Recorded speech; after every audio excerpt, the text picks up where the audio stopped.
क्या आपने कभी सोचा है कि हमारी खामियां ही दरअसल हमारी सबसे बड़ी ताकत बन सकती हैं?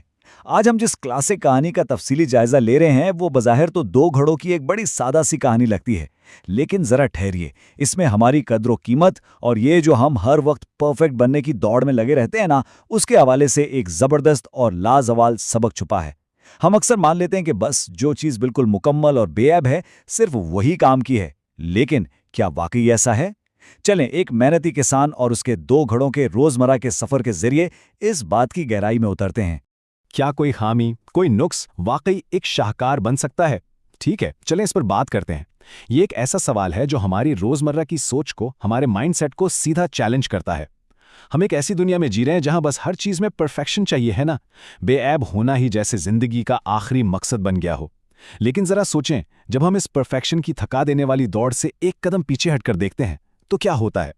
आज हम यही देखेंगे कि कैसे एक बज़ाहिर नाकारा सी चीज एक बिल्कुल ही मुख्तलिफ और हैरानअंगेज खूबसूरती को जन्म दे सकती है। रोजमर्रा का सफर।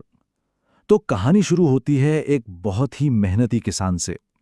जरा तसव्वुर करें, हर रोज सुबह सवेरे सूरज निकलने से भी पहले वो अपने कंधों पर लकड़ी का एक मजबूत डंडा रखता, जिसके दोनों सिरों पर मिट्टी के दो घड़े बंधे होते थे, और वो रोजाना एक लंबे रास्ते से पैदल चलकर कुएं से पानी लाने निकल जाता था।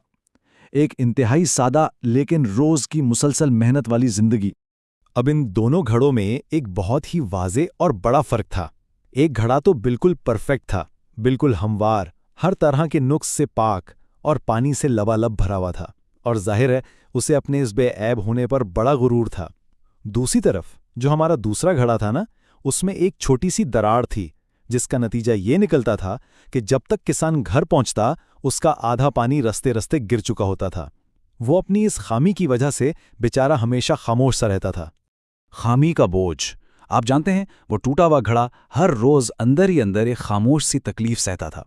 वो रास्ते में सिर्फ पानी ही नहीं गिरा रहा था, बल्कि आहिस्ता आहिस्ता अपनी इज्जत नफ्स, अपना एतमाद भी खो रहा था। जरा खुद पर रखकर सोचें, जब रोजाना आपको ये एहसास दिलाया जाए कि आप अपना काम ठीक से नहीं कर सकते, तो वो खामी आपकी पूरी पहचान बन जाती है। वो दरार सिर्फ उस मिट्टी के बर्तन में नहीं थी, वो दरअसल उसकी रूह में गहरी होती जा रही थी।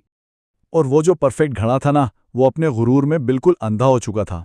वो अक्सर इस टूटे हुए घड़े को ताने देता था, कहता, जरा अपनी तरफ देखो, तुम बिल्कुल बेकार हो, तुम तो महज एक बोझ हो, आधा पानी तो तुम रास्ते में ही गिरा देते हो, मालिक तुम्हें उठाने की जहमत ही क्यों करता है भला। टूटा हुआ घड़ा बेचारा ये सब सुनकर चुप रहता और अपना दुख पी जाता, लेकिन ये कड़वे और तंजिया अल्फाज ये रोजाना खंजर की तरह उसके दिल को छलनी करते थे।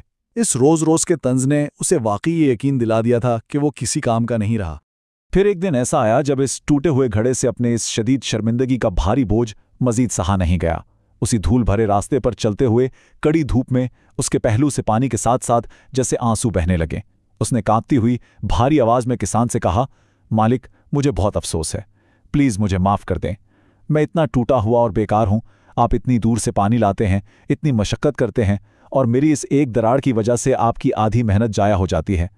मैं तो बस एक बोझ हूं आप पर, मुझे मेरी इस नाअहली पर माफ कर दें। गैर मुतवक्का फसल। अब यहां किसान का जो रद्द-ए-अमल था वो कमाल था। उसने कोई गुस्सा नहीं किया, कोई झड़की नहीं दी, बल्कि उसका अंदाज बहुत ही पुरसकून और नरमी से भरा था। उसने बड़े प्यार से पूछा कि तुम इतने उदास क्यों हो, और फिर उसने एक ऐसा वादा किया जिसने इस टूटे हुए घड़े की गहरी मायूसी में एक छोटी सी उम्मीद की किरण जगा दी। किसान ने कहा कि कल वापसी के सफर पर वो इसे कुछ ऐसा दिखाएगा जो उसकी ये सारी सोच बदल कर रख देगा।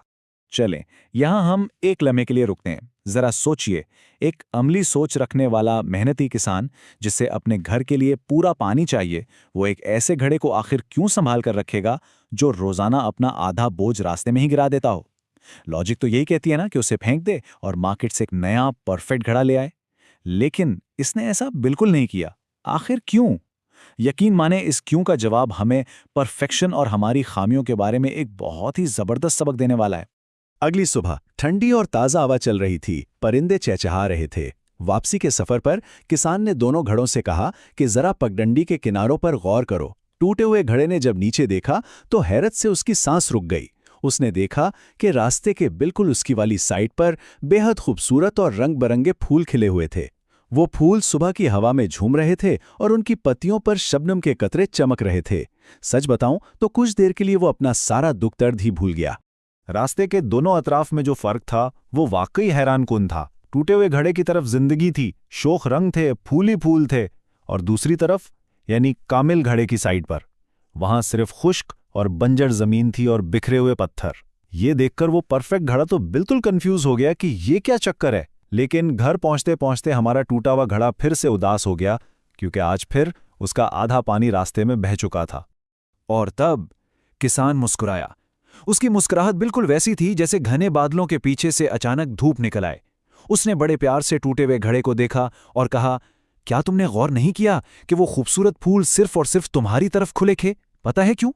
क्योंकि मैं शुरू दिन से ही तुम्हारी इस दरार के बारे में जानता था, और इसी वजह से कई महीने पहले मैंने रास्ते की तुम्हारी तरफ फूलों के बीज बो दिए थे।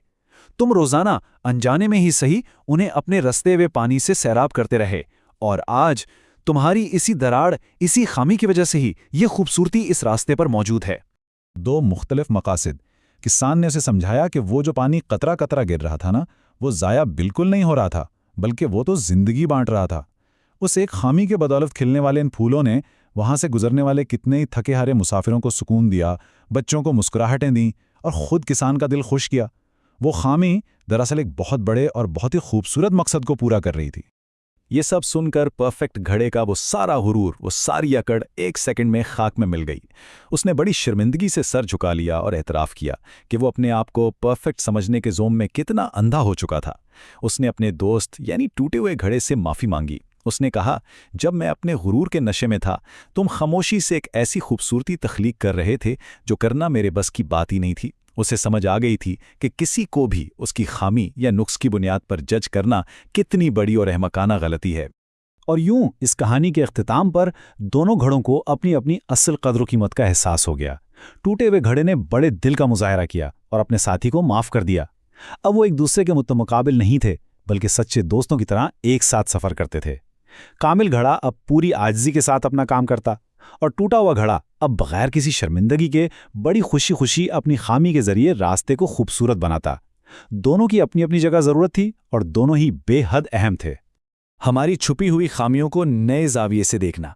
अच्छा, अब इस कहानी से निकलकर ज़रा हम अपनी हकीकी ज़िंदगी की तरफ आते हैं। हम सब अफराद के अंदर ये दोनों पहलू कहीं ना कहीं मौजूद होते हैं।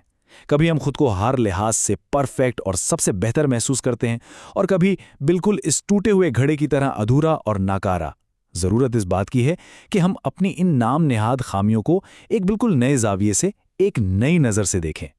खामी आखिर है क्या? खामी दरअसल खूबियों और खामियों दोनों के होने की वो फितरी हालत है जो हम में से हर एक को मुनफरिद बनाती है। किसान की ज़बरदस्त हिकमत से हमें यह समझ आती है कि इस दुनिया में कोई एक शख्स भी ऐसा नहीं जो 100% कामिल या परफेक्ट हो। ये जो खामी है ना, ये दरअसल कोई नेगेटिव चीज़ नहीं है, बल्कि ये तो हमारी ताकत और हमारी कमज़ोरियों का एक बिल्कुल नेचुरल सा मिक्सचर है। और सच पूछें तो यही वो चीज़ है जो आपको, मुझे, हम सबको एक दूसरे से मुख्तलिफ और ख़ास बनाती है। अगर हम सब बिल्कुल एक जैसे और बेऐब होते तो ये दुनिया कितनी बोरिंग और बेरंग होती। और ये चीज़ बड़ी शानदार तरीके से इस बात की वजाहत करती है कि इन दोनों पहलुओं की अपनी अपनी अहमियत है। अगर हम इन दोनों का तकाबुल करें तो एक तरफ वो सलाहियतें हैं जो हमारी रोज़मर्रा की प्रैक्टिकल ज़रूरतों को पूरा करती हैं, बिल्कुल इस कामिल और मौसर घड़े की तरह।